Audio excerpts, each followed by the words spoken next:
Welcome back everybody to week 2 of restoring this old digger. Since I've seen you last, I've been getting on with stripping the cab because I've removed the side windows and the front window as well, and the rest of them are all the ones that are bonded in. So that's pretty much as far as I can get that stripped. And also with the actual lining that was in there as well, you saw that had some holes in it and it was absolutely filthy even after we've pressure washed it. So we've removed all that because what we'll do is we'll sort of insulate it, sound deaden it and carpet that as well, similar to what we do with the campers. But since I've stripped the old digger, the bottom carriage, I thought it's not that rusty. Well, as soon as I've cleared all the oil and grease and everything off of it, it's been a couple of days and it's already started to go rusty. So I want to crack on and get that painted too. But before I do that, I want to get all the servicing done. So first job I'm on with today is the valve clearances, because you've got to do these cold. Now, Jess knows a little about that engines, don't you, Jess? I do know a little bit. Give them the little lowdown of how an engine works. Okay, so, like give them the best bit of lingo. I like this bit of lingo. The suck, squeeze, bang, blow. If only. So, essentially, you need to suck the air into your engine. Then the piston pushes up and squeezes it together. And then you have your bang, which either comes from your spark plug in your petrol engine or the warmth from your glow plug in your diesel engine. And then as the piston comes back up, it blows all of your exhaust gases out. So Jess knows her suck, squeeze, bang and blowing. But valve clearances, the reason you need to adjust them is because when the valves open, that's what lets the air in to the engine, and obviously when the exhaust valve opens, that's what lets the exhaust gases out. So if they're out, the engine doesn't run as well. So let's get them adjusted. Now the feeler gauge is sitting here snugly, so it's a good job we're adjusting them, because this is what it should look like. We figured it probably wasn't just the base of the cab that was full of grot and grime, especially when we went to put more diesel in, and that is what the pre-fill filter looks like for the fuel tank. So I'm on with pumping that out, and then we can take the bung out and clean out the base of the tank. And if anyone remembers the disgusting grime we found in the bottom of Big Red, who is a very much loved fire engine, I dread to think what we're going to find in this, especially when you come round to the filters that are in the engine here. One of them looks like it's growing an alien, and the other one is absolutely revolting. So I think it's going to be a much happier engine once we get all that cleaned out. The only good thing about this tank is it's a plastic one, so we know it's not rotting. Don't get diesel everywhere, Joy on. Hopefully not all over my leg and in my underpants. Right. Oh, that was an anticlimax. Oh, he sucked it all out. There looks like a bit of water in there. I think we might pour some back in. Yeah, ooh. Landy, I think that's what we should call this digger. You better not pour that on my head. Are you ready? Go on then. Ah, you're showering me. I'm going to smell beautiful. What I might do is put an airline down it and then like try and blow it round. Oh yeah, that's a good idea. I might put my face out of the firing line when you do that though. Don't really want a diesel facial. I'm saying nothing. That definitely hasn't been cleaned out in a while. Oh, look at that.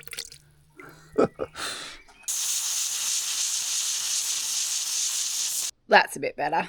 Tappets are all done, but I'm also going to change the glow plugs as well. Now basically what these do is these warm the combustion chamber just before you start it, and if you've been lucky enough to drive a vehicle with this sort of thing, you'll know back in the day you used to have to turn your ignition on, wait for the glow plug light to go out, and then you could start your engine. And if you didn't, sometimes in the cold weather it never used to start. Nowadays they don't do that because the glow plugs warm up so quickly and all that sort of stuff, so only old school people will know that one. But oh, Big Red, she definitely needs her glow plugs to get going. But the reason I know these knackered is because basically what you do is you get a multimeter and then you go to the top of the glow plug and then to the base of it onto the body as well. And if you look on the multimeter there, you see it reads 0, so there's no resistance through it whatsoever. Whereas this one here, this is a brand new one. If I do it the same on that, you can see that it goes to about 1.1 ohm. There was a couple that were good, but whilst I'm doing them, I might as well change all 4. So obviously you'll get 1 glow plug per cylinder, and this being a 4-cylinder, you obviously got 4 of them. And what happens is this bridging bar goes over the top of all 4, and then this power lead here connects to it like that. So when you turn your ignition on, this will get power and it will power up all 4 glow plugs at the same time. So all 4 cylinders are warming up. Now, while the glow plugs are not such an issue at the minute because we are getting a beautiful summer this year, another temperature related job that we need to do is to replace that temperature sensor there for the coolant because it's supposed to be connected. Yeah, I don't think that's working, but like I say, we're prepping for winter because winter is coming, as Jon Snow would say. And we were watching Clarkson's Farm yesterday, and it was the episode where, what's his name? Caleb? Oh, Perm Boy. He got the old telehandler stuck and it was like raining for weeks on end, wasn't it? So it did have us filled with a little bit of dread for the winter. yeah, I think we were a bit delusional thinking, oh, it's going to be beautiful. We're going to clean all this up and then it's going to be thick with mud in a couple of months. But one of the reasons we want to change the coolant out is we've got no idea what kind of percentage it's in. So the last thing we want to risk is in the middle of winter, having it all freeze up on us. Oil changes was next on the list, which meant getting the oils warm. But it didn't mean I couldn't have some fun while I did. Whoa! But something didn't quite feel right. Jon, is this safe on these blocks of wood? And like usual, Jon doesn't ever listen to me. Whoa, Jon, this feels like it's tipping. Oh, It feels like it's tipping. I don't think this is safe. yes, it's not moving. All the weight's on the back end. I can look, it's rocking. Yeah, it's always going to rock, but Jon, I don't think this is safe. No, no, no. Oh my god. Oh my god, oh my god. I'll go down. Jon, it's gonna tip and I'm gonna die. Go down. Holy shit, balls, I'm rocking. This is not a fun game anymore. Right, watch out. Whoa. Holy crap. Jon, you're going to kill me dead. You're going to rock it. Stop. This is not a cable car in Switzerland. Oh my, Jon. We're not going anywhere. I don't want to build a house with you anymore. I told you it wasn't safe on there. That was a lot more excitement than I was expecting for today. These are a game changer as well, the old Sealy fluid extractors. I first learnt about these when we was doing forklifts. Because it's so low to the ground, you can't really get an oil pan underneath. So we used to put it through the dipstick tube and then suck the oil out, and then you can just take the bung out just to get the dregs at the end. And it's also good on some cars as well. You know where sometimes you take the bung out and it'll hit like your subframe or something and then it'll splatter everywhere. Whereas this way, it's a lot cleaner. And we're on to the last job of the service, which is we're going to change out the hydraulic oil now that we've fixed all of the leaks and things, which is why I did my death-defying stunt of stretching the arms out here, because obviously it's the hydraulic oil that pushes these rams in and out. So by pushing them essentially as closed as we can possibly get them, it means we can change out as much of the oil as possible. The only thing is, I don't know where one of the filters is. You've lost a filter? Oh no, I've got 2 filters, but there's one in the top of the tank here, and I think that's the return, but I don't know where the suction one is. It might be inside the tank, so it's going to be fun changing that. Hopefully your plans for the summer are a little bit more exciting than looking for mysterious filter locations. And if you are headed off on an adventure, I highly recommend trying Saily eSIMs, who are the sponsor of this week's video. We discovered them on our last trip to the Americas, and they just make life so much easier. Rather than all the faff that comes with buying a physical SIM card, like taking the one out of your phone and worrying about losing the original and all of that palaver, all you have to do when you buy a Saily eSIM is download it and install it on your phone. Then you can use the internet while you're travelling with absolutely no worries about extortionate roaming fees. You can keep your same number and you don't have to be like my mum who travels with 3 phones. They offer eSIMs for over 200 different countries, but they also do global and regional ones too. So if, for example, you're going to Europe where it's super easy to go to multiple countries in the space of a couple of days, then you can buy a regional SIM card for Europe and you can use it whatever country you're in with absolutely no worries. They offer 24/7 support and a full refund if it doesn't work with your device. You'll also get a 15% discount on any of their plans if you use the code TRUEBLUE at the checkout. So just download the app or go to saily.com/trueblue and I'll put a link in the description for you. Absolute nightmare. This filter in the tank right at the bottom, but the worst thing is it's threaded on the filter and it screws into the actual inlet pipe, but there's like a collar on it on the outside there, so you can't get to the nut. So I've had to make up this real crude, almost flat bar nut that's going to slot over it, and hopefully that's going to crack it off. That is where the filter is, right down the bottom there, but you see all that gunk at the bottom there as well. Because obviously when you drain the tank, it doesn't go out and it just sits on the bottom there. Look at the state of that. There. This is the worst idea ever. So, a whole story of engineers designing it and mechanics having to fix it, eh? I don't believe it. There must be a special socket that only JCB have. Probably cost about 600 quid. Or there's an easy access point that you don't know about. Yeah. What's not helping the frustration today is the storm bugs are out in plague proportions today. I thought flies were annoying in Australia. They have nothing on these tiny wee little midgy bugs that crawl all over you. They get inside your picture frames, everything, and they just make you want to rip your skin off your face. While John's tearing his hair out with that, he's turned to the old Google again. I realised we'd forgotten to do the hub oils. I think the filter's broken off a bit. What? It screws into the outside of the tank. Oh. Is it right that this oil smells? Oh, it reeks. Why does this smell so bad? Welcome to gear oil. Oh, Smells like cat pee, doesn't it? that is nasty. Yeah, that's my worst. That's worse than diesel, worse than I put it everything. on my face. Yeah, you have. I know why you let me do this job now. Yes. We got her undone. You done it, boy. How tight am I doing this? Am I giving it full guns, half guns? Don't you go too mad, you'll snap at you. Put her out, boy. Put her out. You can steal my thunder. The old socket did the job, but as you can see, there's no filter. Let me show you.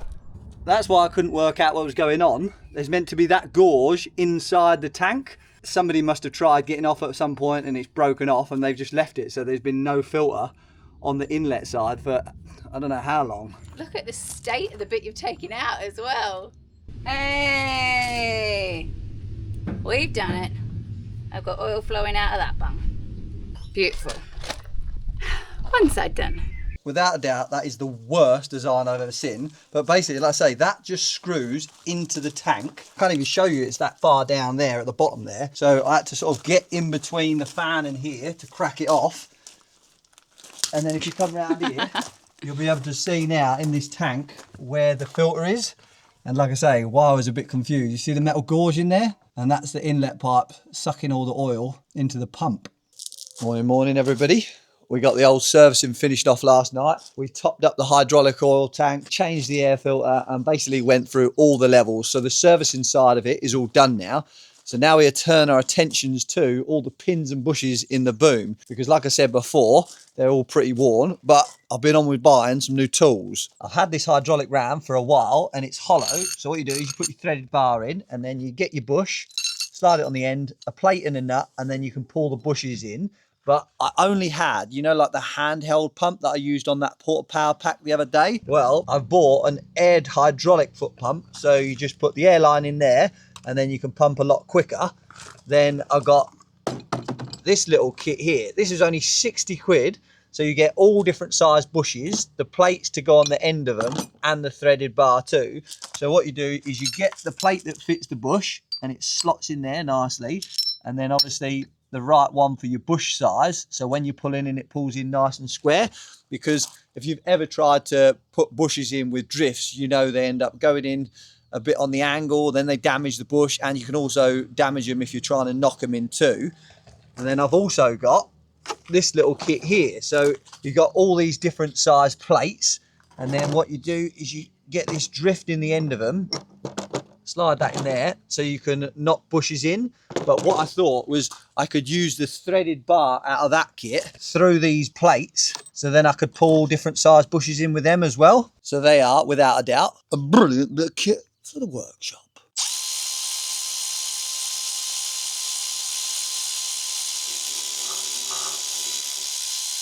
Has anybody noticed that John's trying to be a little bit more fashionable today? Look at these new shorts, look. Aren't they lovely? And shall we just take a moment to inspect the brand? I think that you owe the people an apology, because what did you do when we were in Alaska? What did I do? Look at this. kids' toys. Just to all you yellow people out there. Let's get out of here, Jess. Don't like Never this heard you place. say that in a tool shop before. They don't sell any Milwaukee gear. The shade you threw on the yellow. Oh, yeah. And you are now wearing a pair of yellow shorts. They don't do Milwaukee shorts, do they? So I'm sorry to all my red fans out there. Do what it has to be. He's a traitor. Could be worse though. What could be worse? I could be like a Makita boy or something like that, couldn't I? It's like playground insults. They're is like what the this worst is. of the worst, haven't they? But while John gets on with repairing pretty much the entire boom, I'm going to get on with paint prep because we need to make the most of this beautiful weather we've been getting.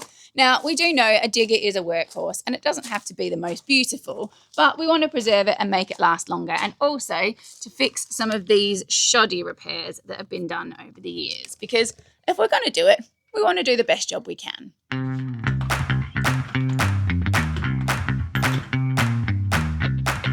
Do you think I've got enough tools? Let's do this.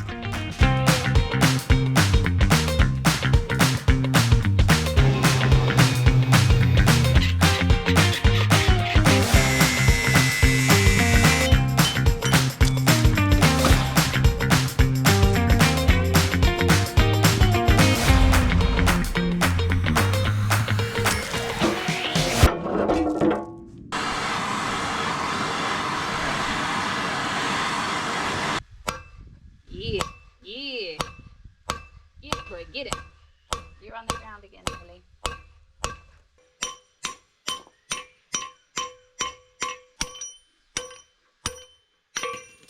Having a bit of a nightmare with this quick hitch because the bushes that I've got to replace in there, well, I was banging on about that porta power press. I can't use it because there's a little lip on the inside of this, which when you put the bush in, it hits against.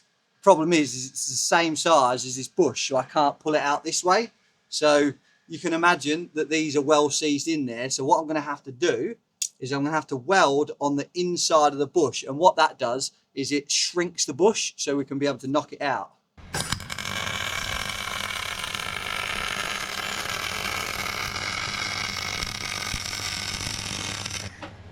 Just go around in a circle and get all the way around.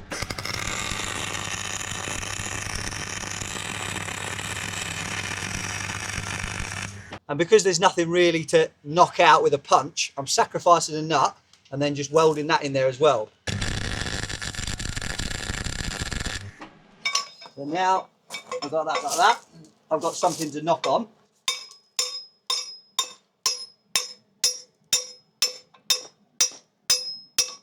Keep coming.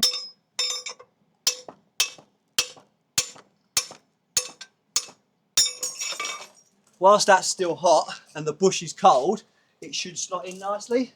And remember that tool I was going on about, this little bush tool? Well, this is brilliant, even more so because not only do you get the bush that's the right size for the actual bush you're knocking in, you get one that's slightly smaller that fits inside it, and it slots on the end there as well. So what you do is you put your screw on, and then when you put it in your bush, it's nice and secure. So when you're knocking it in, it's not going to slip off.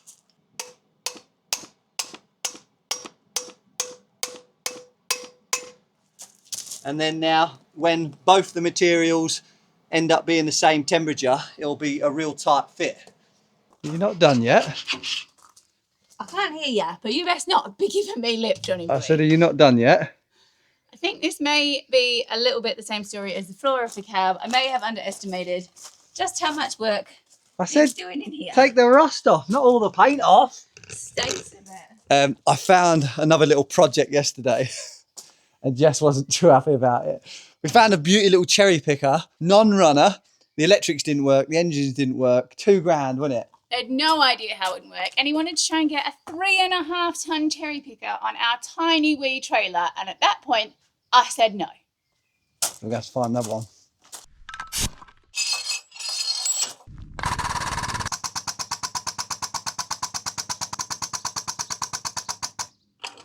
How good is that?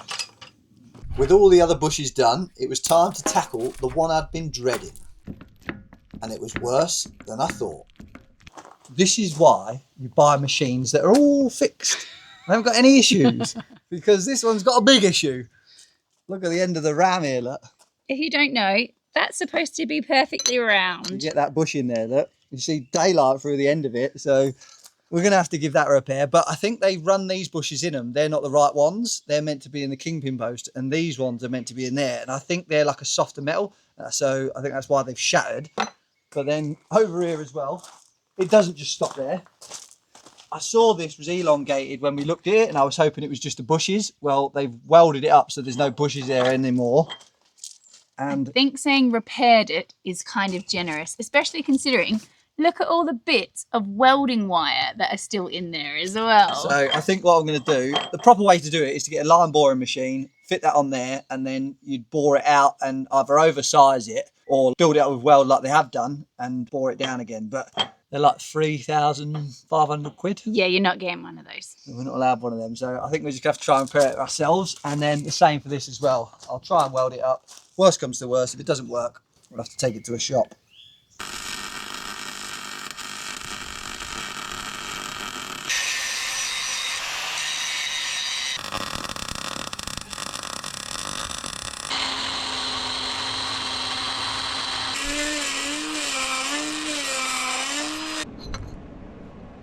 Frustratingly, I spent the entire day yesterday grinding and sanding, and all I've managed to do is make the cab look a million times worse than when I started, but it is now rust-free.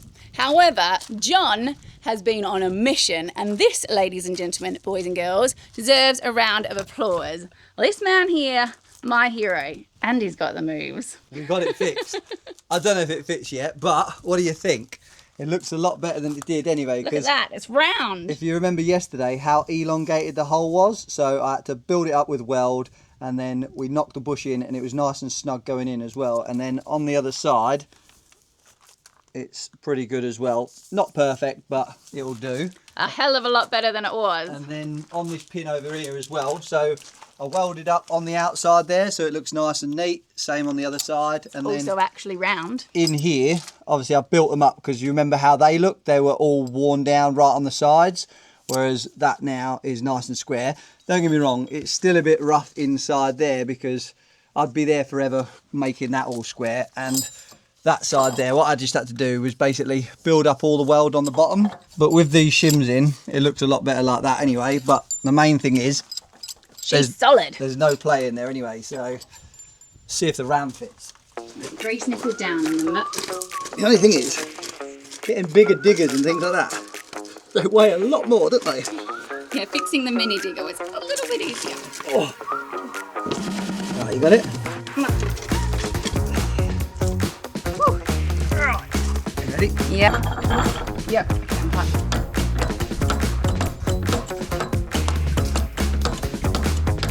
Nearly there. That's it. She's home. Half a job. Remember how much play was in this ram before? Well now, have a look at that. Nothing. Thing of beauty, that boy. Right, let's see if this top bit goes in now. It might be a bit, bit premature. We do need a new top pin because it's a bit worn, but I've ordered that anyway. Oh. Yeah.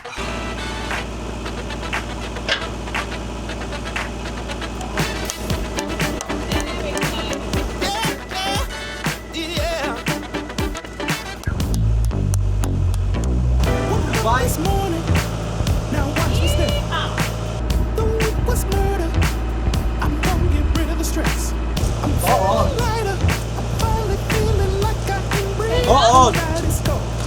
Tension, gonna blow in the breeze. Good job, Sugar Tits. He's a good old boy, really, isn't he? The good news is that is all the repairs done on it, so we can start putting it back together. But one other thing we have to put back together. Look at the state of this. Absolute carnage in here. Problem is I keep finding too many bargains on Facebook Marketplace. So we've still got the pressure washer, the compressor, we've got gates down here, all the bits off the digger. So we need to crack on. So we're going to leave you there for this week. Don't forget about the Sailor link in the description. And next week we can get on painting.